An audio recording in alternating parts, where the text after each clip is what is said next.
Yes. Okay. Yeah.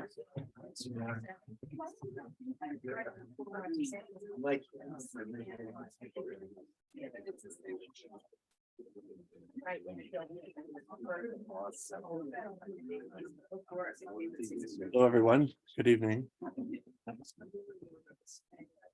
Good evening and welcome. What a pleasure to be in the warmth of this bookstore on a cold February night.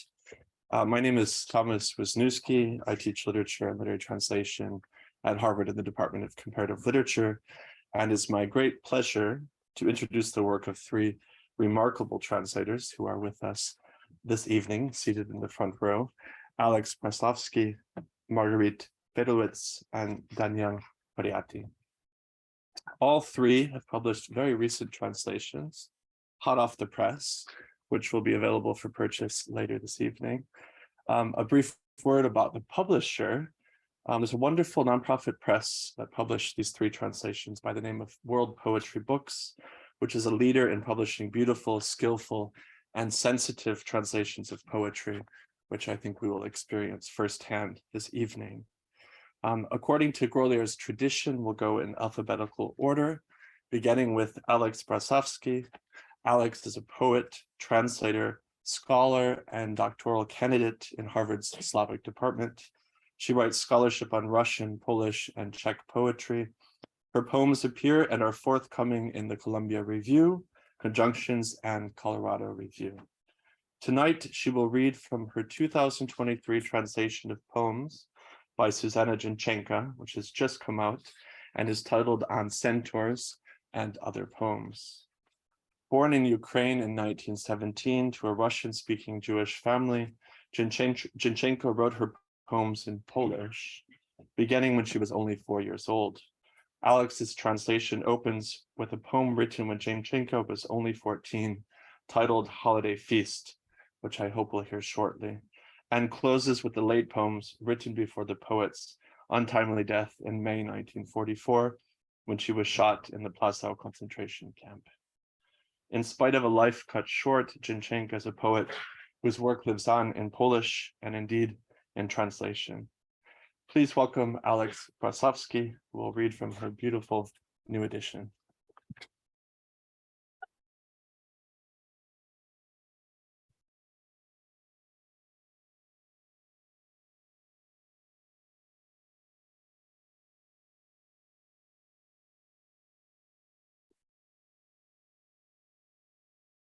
Hi, everyone.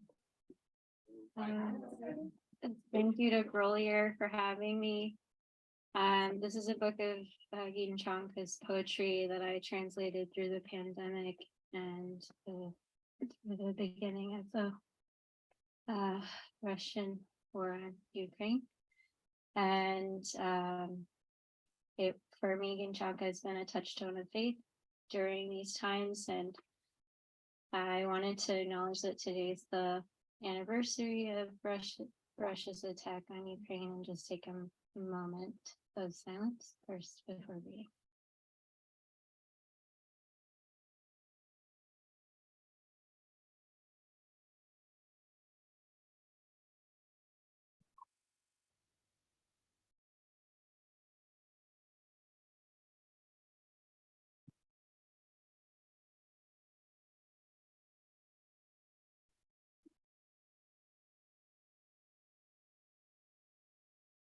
Gramatyka. A wrosnąć słowa tak radośnie, a pokochać słowa tak łatwo. Trzeba tylko wziąć je do ręki i obejrzeć jak burgund pod światło. Przymiotniki przyciągają się jak koty i jak koty są stworzone do pieszcząt. Miękkie koty, ciepłe i potulne, mruczą tkliwość, andante i majosto. Miękkie koty mają w oczach jeziora i żel topiel wodorosną na dnie. Patrzę senie z źrenice kocie, tajemnicze i szklane i zdradne. Oto jest bryła i kształt. Oto jest treść nieodzowna, konkretność istoty rzeczy, materia wkuta w rzeczownik i nieruchomość świata, i spokój, martwot i stałość. Coś, co trwa wciąż i jest słowo stężone w ciało. Oto są proste stoły i twarde drewniane ławy. Oto są wątłe i mokre z tkanek roślinnych prawy. Oto jest rudy kościół, co w Bogu gotykiem sterczy.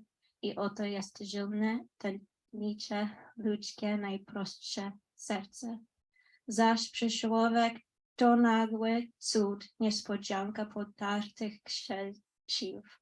Było coś nie wiadomo jak, a już teraz jest wskos i poprzek. Oburącz oplata myśl i jest pewnie, rzewnie i dobrze. A zajęki to malutkie pokoiczki, gdzie na oknach rosną małe doniczki. Każdy kącik to pamiątka po dawniej, a są tylko dla ciebie i dla mnie. Tu tajemno abracadabro, kwitną prawa miłośnych algebr. Ja to ty to ja, równanie. Ja bez ciebie, ty beze mnie, to zero. My lubimy otuleni z mieszkami, w małych słowach jak w szufladkach szperać. Ja to ty to ja, równanie. A zajęki są tak tajne jak kwiaty, jak malutkie pokoiczki, w których mieszkasz w tajemnicy przed światem. Więc weź tylko słowo do ręki i obejrzyj, jak burgund pod światło, a wrosnąć w słowa tak radośnie, a pokochać słowo tak łatwo. Grammar. And grow into words so joyfully, and love words so easily. You just have to pick them up and look, like burgundy against the light. Adjectives stretch like cats, and like cats are made for petting. Soft cats, warm and docile, purr, tenderness andante and maestoso. Soft cats have lakes in their eyes, and green deep weed, herbaceous at the bottom. I look sleepily into the cat's pupils, secret and glass and deceptive. Here is shape and form. Here is the indispensable essence, the concreteness of the essence of the thing, material embedded in a noun, and the world's immobility and the peace of deadness and stability, something that lasts still and is a word concentrated in the body. Here are simple tables and hard wooden benches. Here their fibrous tissues are thin and wet grasses. Here is a ginger church which protrudes with the Gothic in God. And here is the venous, arterial, simplest human heart. Whereas an adverb is a sudden miracle, a surprise of rubbed flints, there was something no one knows how, and now it is diagonal and across. And with both hands it wraps the thought, and it is surely sad and good. And pronouns are tiny little rooms where on windowsills grow small pots. Each corner a souvenir from the past, and they are only for you and for me. This is a secret abracadabra. Laws of the love algebras are flourishing. I, that's you. You, that's me. Equation. I without you. You without me. That's zero. We love, enveloped by twilights, searching in small words as in dresser drawers. I, it's you. You, it's me. Equation. And pronouns are as secret as flowers, like tiny, tiny rooms in which you live in secret before the world. So just take the word in your hand and look, like burgundy against the light, and grow into words so joyfully, and love words so easily.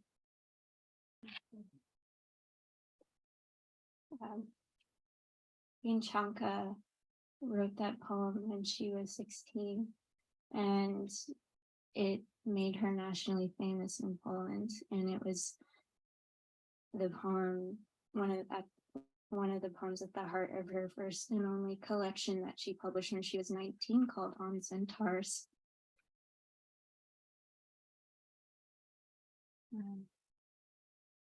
Which I'd like to read now, the eponymous poem of that collection. Can you find it?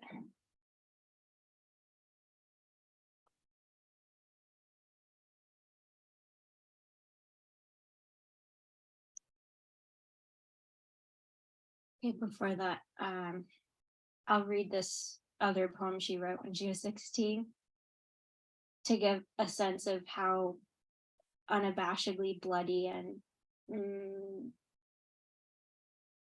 aggressive she could be in her poetry, and sensual, and how much metallic friction she had in her work, and how fierce she was for that, for being so young in her poetry. So this is called the same age, right, as the other poem. A 1933 poem, Ascension of the Earth. Pull down, tear down, crush clouds like a flabby cicatrix. Let the sun melt you, burn you with heat. Pull down, tear off your faces indifferently hypocritical, shriek rather hatred most red-hued in cruelty. Spread out, destroy, bite the world to a pulp. Unload yourselves in vortices and swirl as whirlpools. Everything suppressed in blood, burst into foam. Tear up the rosary of prayers. Weave in sincerity like a dance. Choke on the froth, on what life has given you.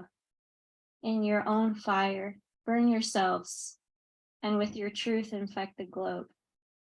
The fat earth is most fertile. It will whistle for eternity. It will throw a track around the sun and begin to shake the stars. It will rage free of river, forest, and fields, and in the fires of its own blood, fall down and worship to God. Slavery, humility of love, the quietest, the plainest, the simplest. September 6, 1933.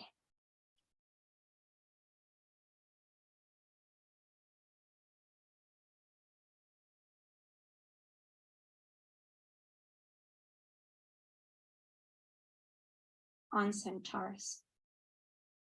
Sharpened verses, rhyme to rhyme, rub against each other with a chatter. Trust not the narrow faculties, lest anyone possess you. Trust not fingers like the blind, nor eyes like handless owls. Here I preach passion and wisdom, tightly conjoined at the waist like a centaur. I profess the dignified harmony of a masculine torso and head, with the exuberant body of a stallion and thin hawk of its leg, to the cold feminine cheeks and napes of rotund mares. They gallop majestically, the centaurs, in horseshoe bells from meadows of mythology, their passion focused and wise, and their wisdom smoldering like rapture. I found in a harmony dignified, and I alloyed them in waist and heart. Take a gander, a reflection of an ancient face, entrusted its divinity to flushed horses, and quivering senses rush through June, like trammeled steeds across the Arnica. Ginczanka was very interested in mythological creatures, and one of the things I realized while translating her work was that we were creating this double-headed hydra together. We were a dual-headed author, which was a very spiritual kind of twining. Another interesting aspect of her work is she made a lot of neologisms. And I started to realize over time that those words that she was making up were small, creatures, they were word centaurs.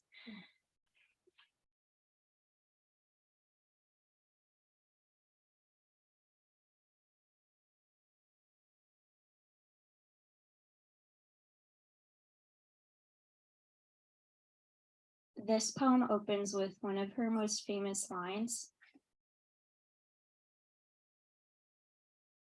The line is "Nie upilnuje mnie nikt po polsku." In English, I have it as "Nobody will police me." That's the opening line. And her biography, written by Isolde Kitsch, is titled that. It's called Betrayal. Nobody will police me. Sin of suede and bats, hung in attics of fear with a half-mouse head to the ground. At dusk, I sneak out of the tower. I escape the fortified tower through the cutting of sharp wasps, through the barricade of poisonous herbs. Heavily, they rise from debris, shaping the crags of commandments, 20 Vedic hells, flames, an ululation, and whiz, a fanatical night will threaten, throw stars as stones. I'll slip as mercury through fingers. Nothing will police me. You will turn into a wolf, I into a wagtail, you into an eagle, and I in the winding Oz with impenetrable intention. I will anticipate your every pursuit. The world will not police me. Oh, darling, oh, dear, oh, my sweet. If I myself don't want sweet May's fidelity. And I think for the last poem, I'd like to read her Non Omnis Moriar, which is the last poem we have of hers. She wrote it in 1942. She passed in January of 1944, just as the war was ending.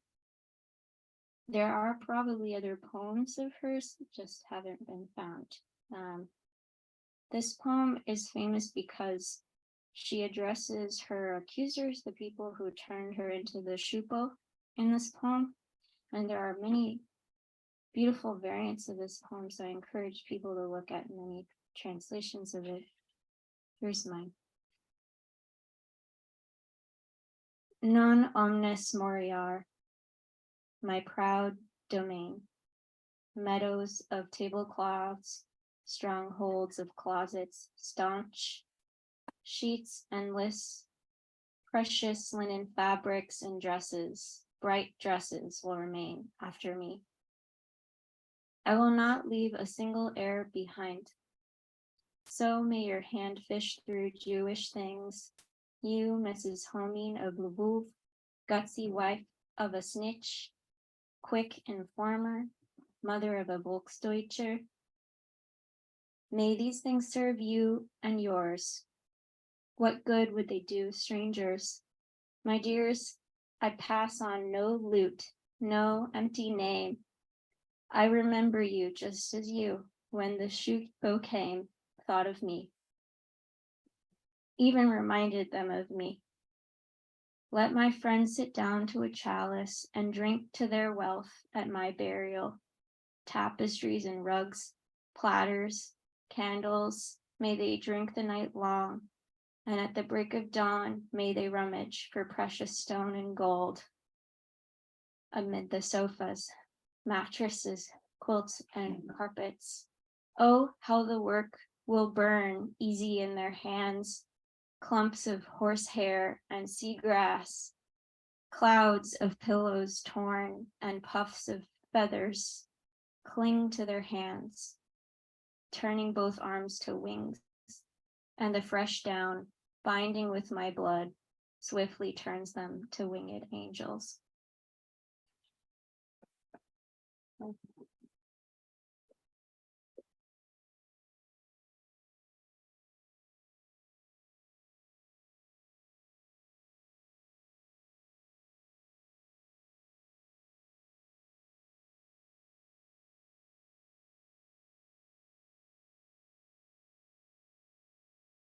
Thank you, Alex, for that beautiful reading. We will have Q&A at the end of the reading tonight, so we will welcome your questions then. Next, I'd like to introduce Marguerite Feitlowitz, who's a writer, translator, scholar, and professor of literature and translation at Bennington College, where she teaches literature, writing, and is the founding director of Bennington Translates, which brings acclaimed literary, humanitarian, and scholarly translators to campus, and sponsors Mother Tongues, which is a student-centered website publishing multilingual, multicultural literary art and performance pieces. Marguerite has published extensively. I'll name a few of her volumes of translation from French and Spanish, including Small Bibles for Bad Times, Selected Prose and Poetry by Lillian Atlan, 2021. Pillar of Salt, an autobiography with 19 erotic sonnets by Salvador Novo, and 2 volumes of plays by Griselda Gambaro. She is the author of the internationally acclaimed A Lexicon of Terror, Argentina and the Legacies of Torture, and has held 2 Fulbright fellowships to Argentina. Tonight, Marguerite will read from her 2022 translation of Night by the Chilean poet Ennio Moteldo, which was supported by the National Endowment for the Arts Translation Fellowship. Ennio Moteldo was a native of Valparaiso, was born in 1931 and died in 2012. He is for Raúl Zurita, whom Marguerite quotes in her beautifully written introduction to Moteldo's work. And I quote from Zurita, one of the finest, greatest, most curious and honorable poets of Chile. If he is not better known, it is because poetry far exceeds the times of our human lives. La Noche is a collection of 113 prose poems written during and in response to the Pinochet regime and not published until 1999. Given Moteldo's admiration of Dante and his Italian ancestry, Marguerite, I think, rightly suggests that we can read La Noche as his own Inferno, for which I cannot help but quote from the very last 113th prose poem in Marguerite's evocative translation. We wait for them on the blue shore. Let them come from every corner. Reg sellers, cure sellers, wandering tale tellers, ad runners, errand runners, the shamefaced, the abased, and etc. The sea washes them naked and carries away the slime. Those words I turn to our translator. Please welcome Marguerite.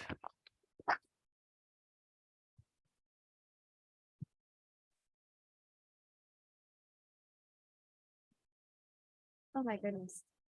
Alex, that was extraordinary. That was so powerful. And I think I can speak for, well, I'll just do it, speak for Ennio Moteldo, who really would have resonated with what you read.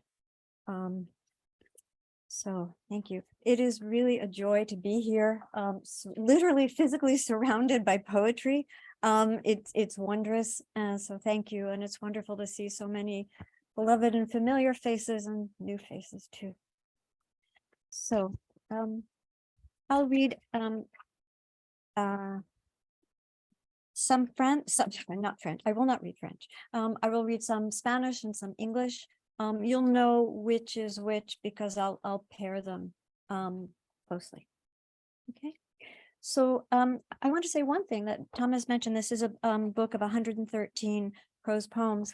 Moteldo wrote a first book in verse, in lines, and then after it was published, he delineated everything he ever wrote and never again wrote in verse. What he did with the prose poem is really interesting. Sometimes they're very lyric, sometimes they're like microfiction, sometimes they're vignettes, sometimes they are really surreal, like dream texts. He does this all with controlled rage a lot of the times. This was a book that he wrote, as Tom said, during and against the Pinochet dictatorship, but he didn't publish it in Chile until 1999, once democracy had returned. And this is the first English translation, and I'm thrilled to be published by World Poetry Books. So, 1. At what time must the birds lined up in garden, trees, and cages sing? Look to the law. 1. ¿A qué hora deben cantar los pájaros formados en el jardín, en árboles o jaulas? Lea la ley. 2. Let's appoint the village madman, Chief Justice on the Court of Appeals, with a vote and veto and seat at the table, a sane example to the debating powers that be and the people who in their hours of contemplation rest in chairs set out on the sidewalk when twilight bloodies the screen with scrolls and pictures to make us believe that, of course, here it is, the disgusting, fleshy finale. Let's appoint the village madman. 7. Definitive sentences do not appear in these pages unless they were previously published in the newspaper of record, as the law decrees, and horizons vanish. 10. Si pones el oído sobre la tierra desnuda, escucharás claramente el nombre de los asesinos. 10. If you put your ear to the naked earth, you will precisely hear the murderers' names. 11. Can we go on like this? Wherever one goes, on a walk, to work, to the desert, to the seashore, a hollow, a shelter, any place in the shade, there's a message, a sign at the foot of the column, in official gardens, among trees, even in ponds and underwater currents, in the tunnel, yes, under the bridge, in the office of the district attorney. By all the evidence, from every one of our pores, we are birthing the half-dressed dead. 12. Me han enviado al fondo del mar, sin oxígeno, por supuesto, en traje de calle y con sobre azul en mano. 12. They have sent me to the bottom of the sea, without oxygen, of course, in street clothes, with blue envelope in hand. And here's the title poem. 15. Noche, from the Latin nox, from the Greek nyntos, descended in turn from the Sanskrit nakta. In German, one says nacht, in English, night, Portuguese, noche, in French, nuit, in Catalan, nit, in Walloon, nute, in Chile, night is eternal. 21. Once you've been thrown out and good riddance, you can't go back home. Even when out of sight and out of mind, you set out again as an old man to go back to the place that gave you comfort, the country that you called home, because the country you called home has disappeared. 23. It's easy.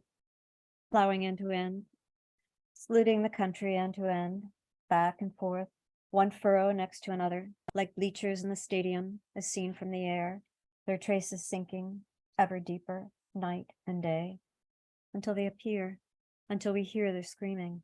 We're here, my darling, here. 24. El corazón general no late, pero existe. Lo que podemos llamar en momentos sentimentales el corazón colectivo no es la suma de los corazones individuales. El corazón general es un artefacto único y quien lo encuentra puede darse por muerto. 24. The general heart doesn't beat, though it exists. What we can call, in sentimental moments, the collective heart is not the sum total of individual hearts. The general heart is a unique artifact, and whoever finds it can consider himself dead. 49. Good for you, Galileo. You escaped by a hair. Now, in November of 1992, you are officially vindicated. As for our Juan, his case is just getting started. With no papers or proofs, there's no possible hurry, but let's hope it doesn't take 500 years. 51. Please, no, not the full weight of the law. Where do they come from? The flowers that bloom by the wayside and blossom in the Constitution and always face the same direction. Impossible to resist the white boys' legislation. Impossible, so much weight and so much paving over. To tell you the truth, I prefer to sit back and wait for the presidential reckoning, the early and definitive iterations. all the usual music on which, they say, the very air at this time of year depends. I prefer a carillon concert, or the same old movie shown on the clear channel of the fog. But the whole weight of the law? No, not here. The children are sleeping. Leave something for the moment we pack the truck, for the night of bags and bundles, for our escape, but also for the weekend, in the sun, with the memory of friends. These things are not to be gambled with. 62. Giving and taking. I hold out to you a certificate of good conduct, and you make your confession. You whisper in my ear where they are to be found. There will be no reports in the press and no discussion in front of the children. All quiet. What is not known does not exist. But you will be comforted to know that in the future, surprise can be repeated as many times as may be necessary. As many times as may be necessary. 66. Un esqueleto más, quedaré hablando solo, comprando juicios, tocando la flauta, el tambor con juicios, presentando materiales, plantaciones, viveros, hasta el día de la cosecha y la gran exportación de tallos y juicios. 66. One more skeleton and I'll be left talking to myself, buying bones, playing the flute, playing the drums with bones, pointing the way to fields, plantations, and nurseries until the day of the harvest and the great exportation of stems and bones.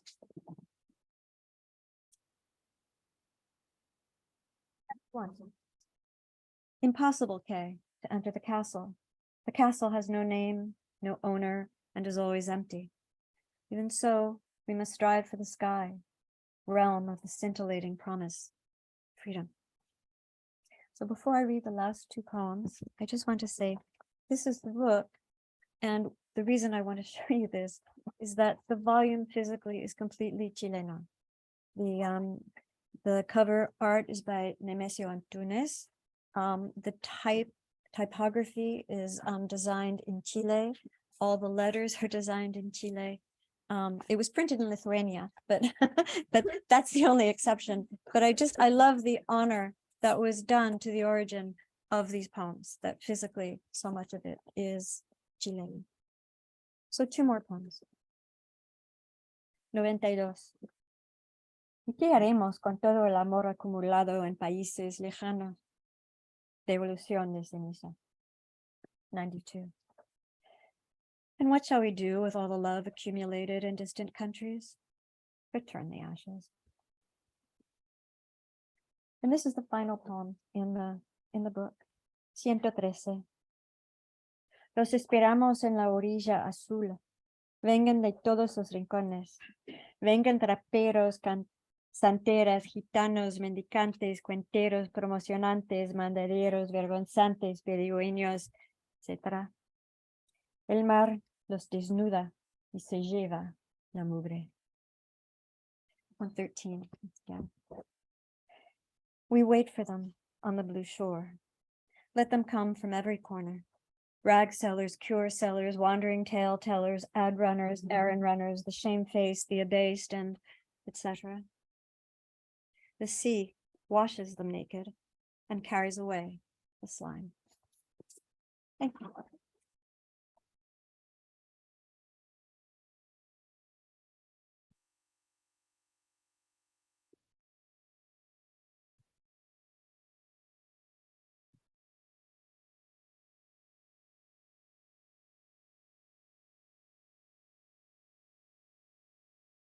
Thank you, Marguerite, for that beautiful reading.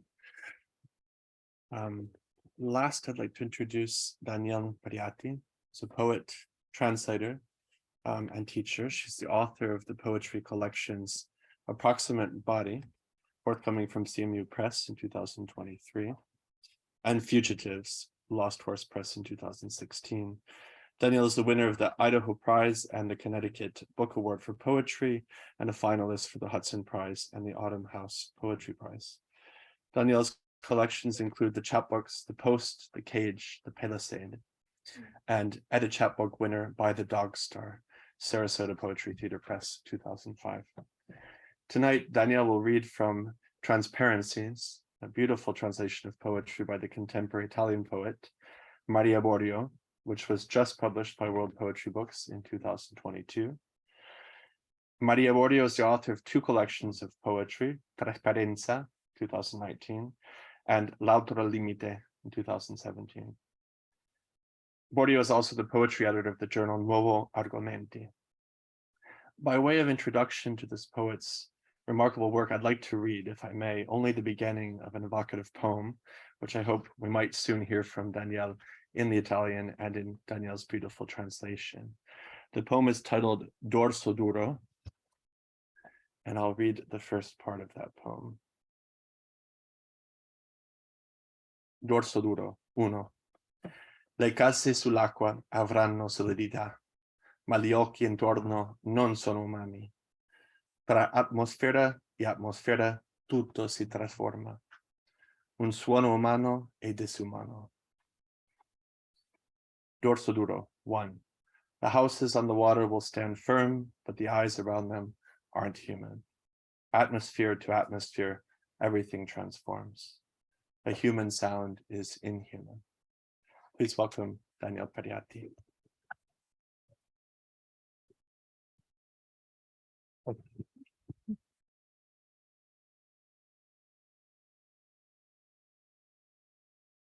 Thank you, Thomas, so much for that introduction. And thanks to all of you for being here and to Grolier for hosting this wonderful event. I feel thrilled to be reading with these other fantastic translators. I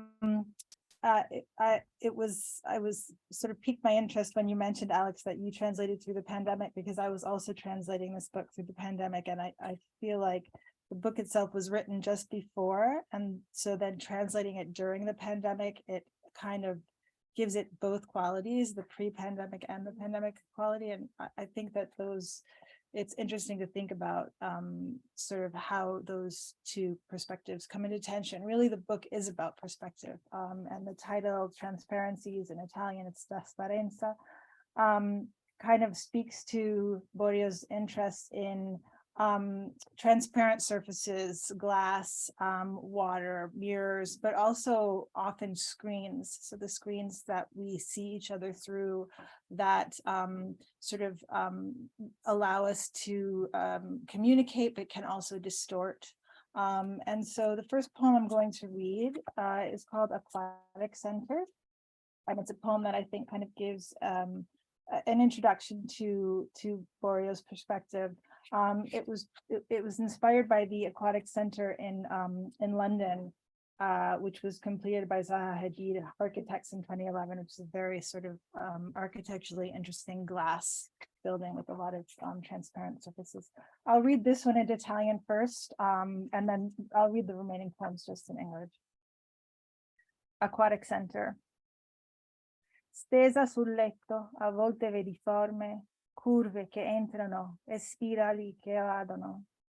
Gli organi trasparenti in alto si aprono e diventano una linea morbida che insegue se stessa, pulisce il respiro dai colori scuri, il colore del sangue o quello denso della carne dove nascono le api. Nulla si rigenera, ma è prolungato, infinito nella linea che pulisce gli oggetti e fa cose per pensare, per abitare.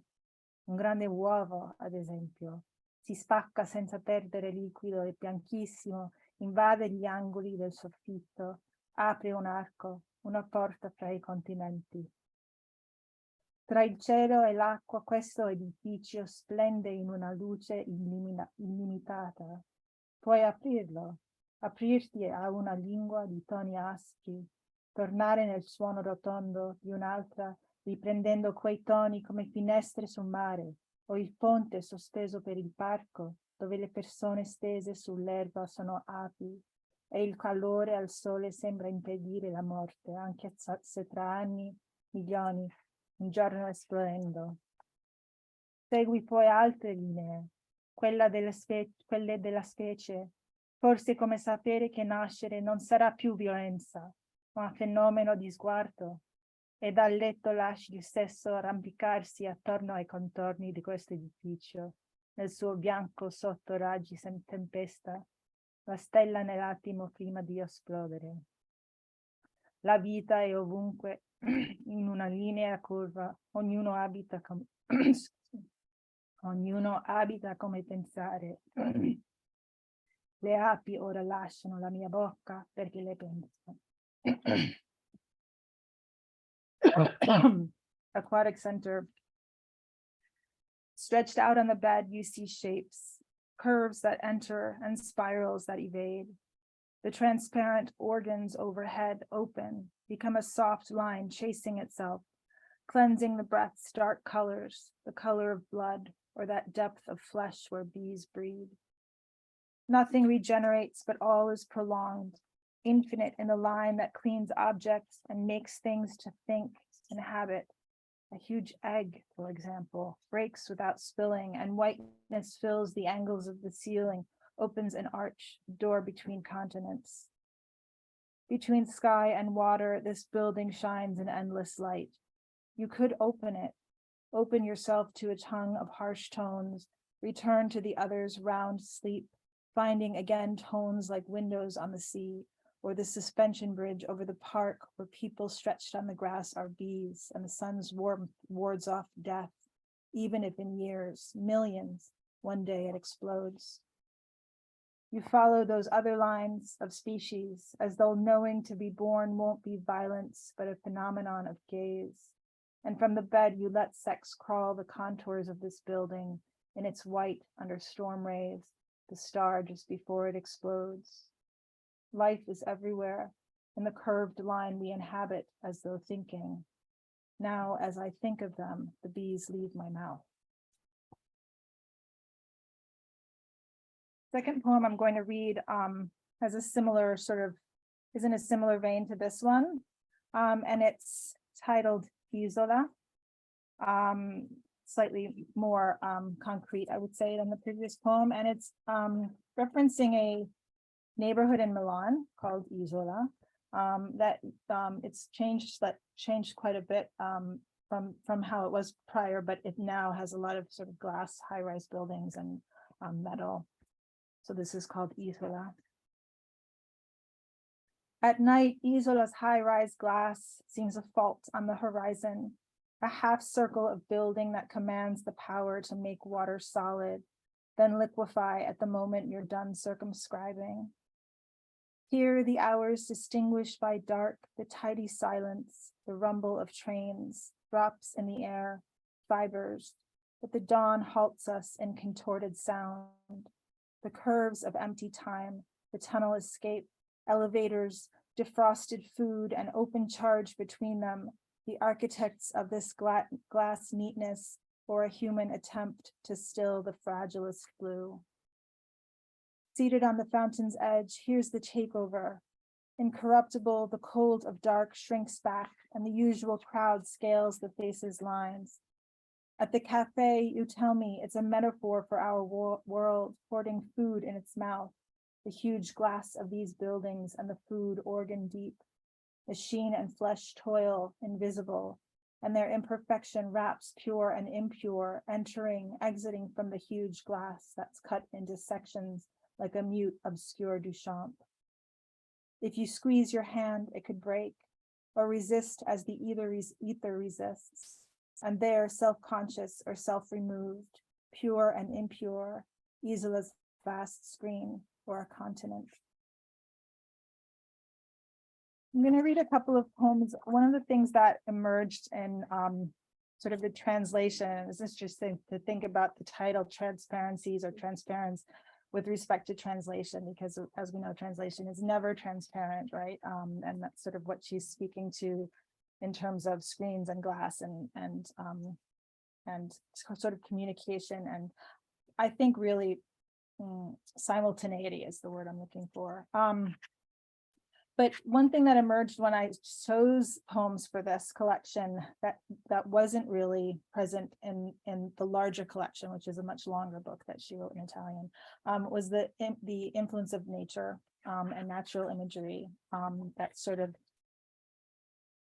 contrasts with and creates tension with some of these very sort of contemporary glass and metal and computerized images. So I'll start by reading Dorsoduro, which is one of my favorites. And this again references a neighborhood in Venice.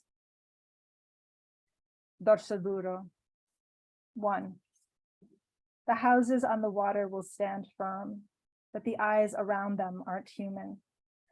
Atmosphere to atmosphere, everything transforms. A human sound is inhuman. 2. They resist water plants. We imagine they reach us from a nucleus deep within. The garden is balanced without atmosphere. Its reflection on the water is a summary of light across a city that, though fish-shaped, flows with a nature neither animal nor vegetable. Now Papadopoli makes invisible energy, balance hanging between atmospheres. This garden has no nature. It's not a garden. Is this balance on water real balance? 3. Evil is hidden by the fog on the sea. A hook brings it forward and back. At night we get lost on this bank.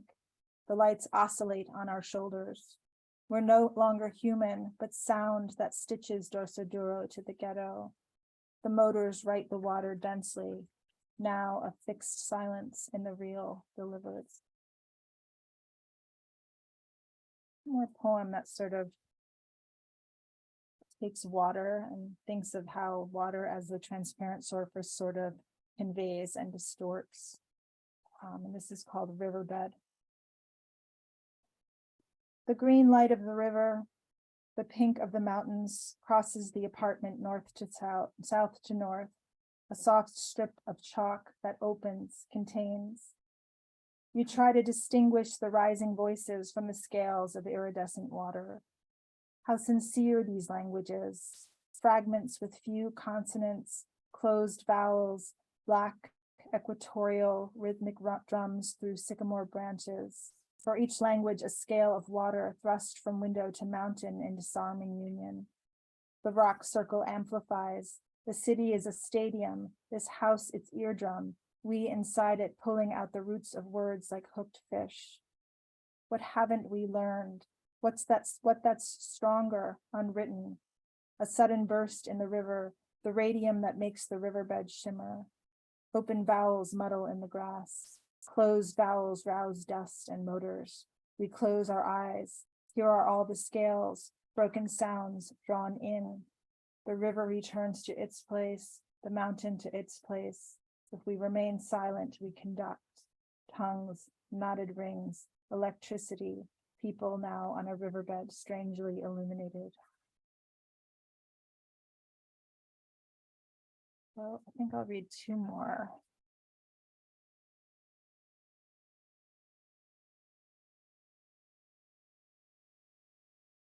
Creatures. 1. Nothing more fragile, nothing more simple.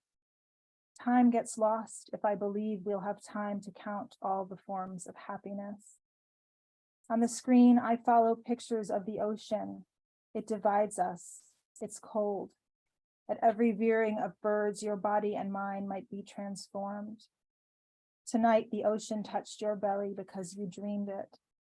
A strange Europe caressed my back. I press my face, the shape of your face, 2 hemispheres. 2. Creatures, traces of fire. On the wall, you made the first marks.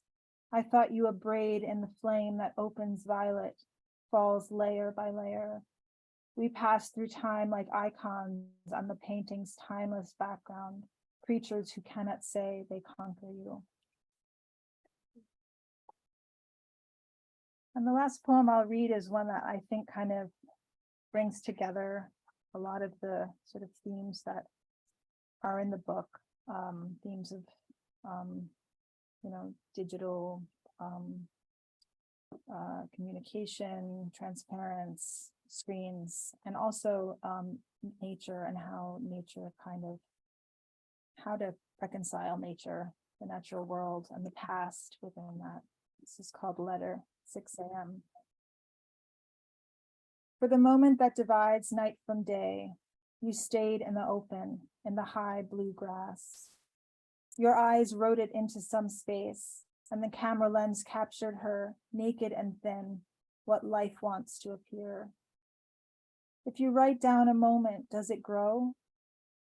Slowly, the writing's room reaches the life of others, and this photograph, like a real mouth, more than real, already would make them ask where you are, at what time, why you gather the pale sky between azure stems. Maybe this last bit of summer could speak itself if it reproduced by moving, if it resembled lives on video that appear, long to feel similar. Neolithic men retold with the palms of their hands on the walls of caves, and the outlines of their hands were protection, light that lives. See my letters this way. I stick my hands on the bluish pink, on the thorniest mouth, the naked woman who compresses an exodus, crushing her hands on the rock. Unarmed lives continue the hunt in the recorded voice, in the photo that erases the voice, in the letters that erase the body. On the low wall, you sit and listen again to the sound of the video that writes where I am, the hour, the why. The voice is a cold nude who presses her hands to the sky. Thank you so much.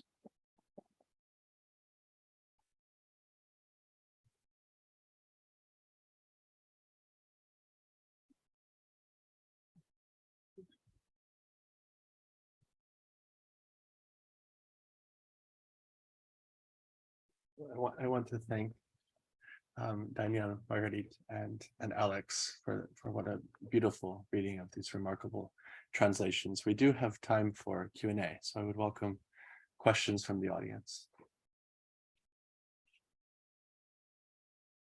Yes. Yeah, I'm really curious as to how each of you found your poets and at what point you decided to translate them. Just want to go back up there, that way people want to see it too.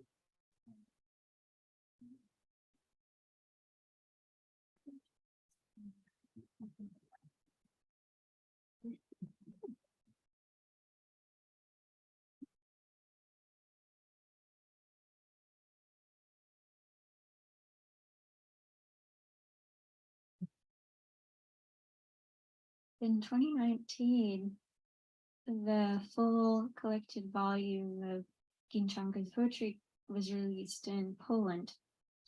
And I was in my master's and I was learning Polish, and Kasia Szymanska, who was running a translation seminar where I was studying, showed me her poetry. And then it just started out as a fun project. I never thought I would turn into a translator or anything. It was just really beautiful poetry, and I was trying to engage with this beautiful language. So that's how I got into this. So I actually feel like Maria's work kind of fell into my lap by kismet. Marco Sonzogni, who's an Italian translator and scholar in Australia, sent the name of a few Italian poets that he thought were interesting to Peter Constantine, actually, and he relayed them to me. And when I read Maria's work, I immediately felt like I connected with it, felt like I could translate it. And that's really important for me because I actually think that I wouldn't translate. I'm not the translator that would translate, everything. I translated this work because I felt like I could. I felt like I could hear it in English. I felt like it resonated with my work. And so that's sort of how I was introduced to her and started translating her. Well, continuing the theme of serendipity, I had never heard of Ennio Mortadelo. I was in Santiago de Chile for a Human Rights and Culture conference, and I wandered into a bookshop, and I had a list of Argentine novels that I wanted to buy.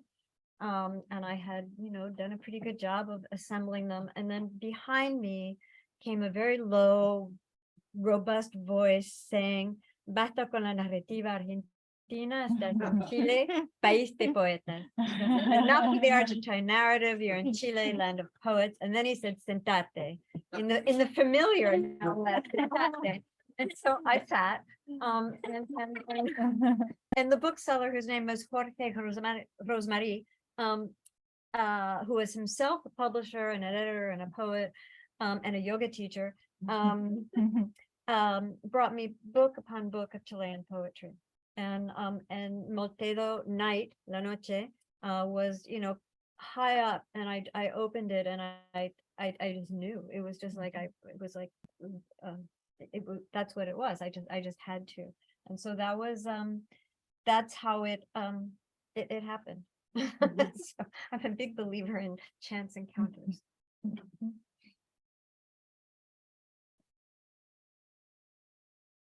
Yeah.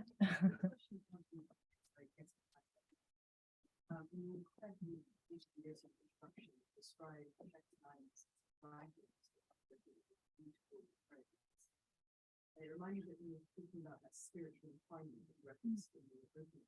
And I was wondering if you could just talk about that spiritual refinement. Is it something that's restricted to your pen? Or did you feel that it was beyond that?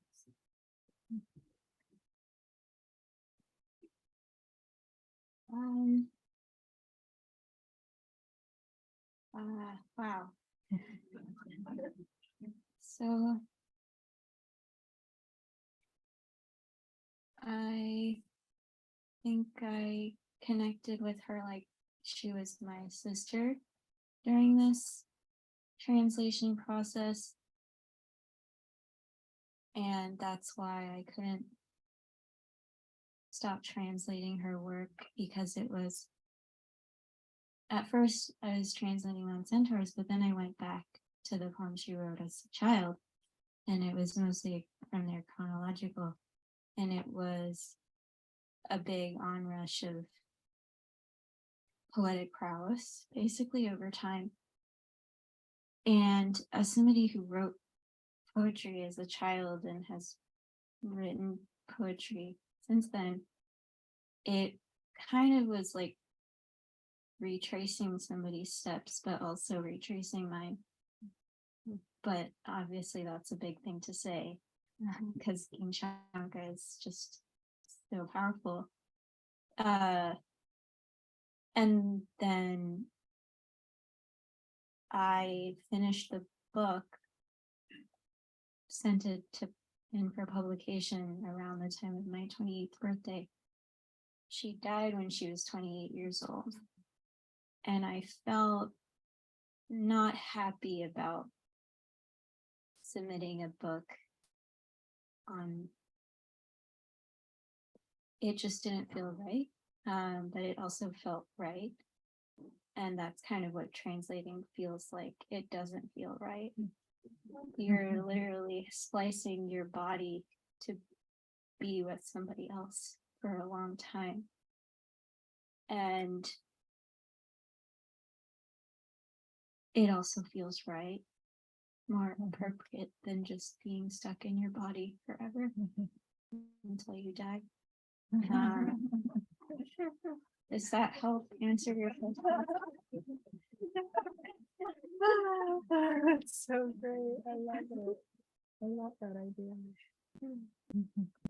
I have a question for Marguerite, and it has to do with what we were discussing just before the reading.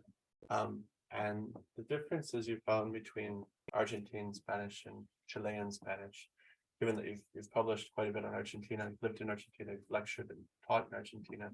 How is it to cross the Chilean border and to work with Chilean poetry? And was that a challenge at all in the translation or not?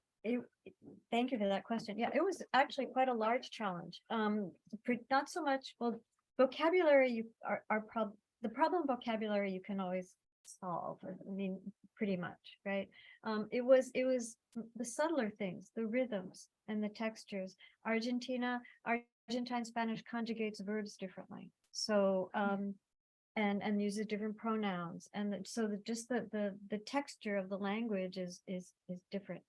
The other thing that I would say that was there are also like some of the encoded language, and Moltedo loves to play with legal language, bureaucratic language, military language, and that some of that language is very particular to Chile, right?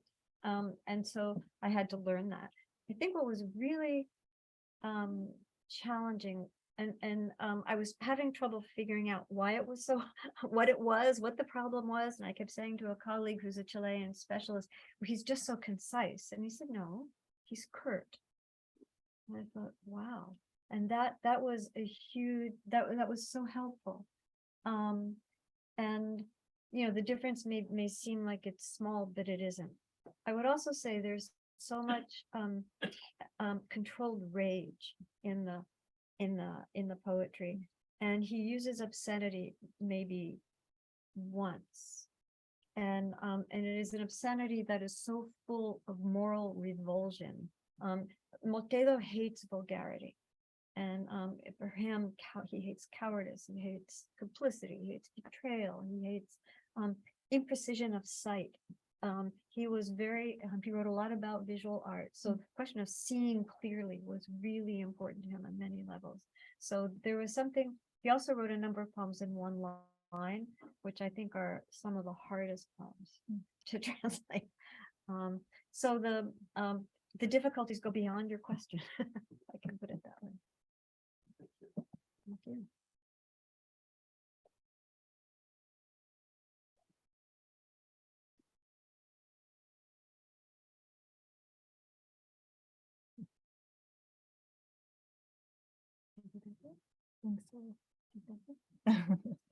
Well, in that case, another round of applause for our wonderful participant.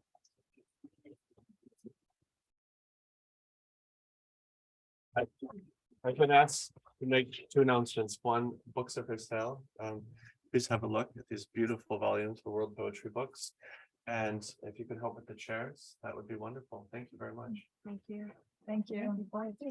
Thank you so much. I'm really honored to read alongside of you. Yeah, It's really work was amazing.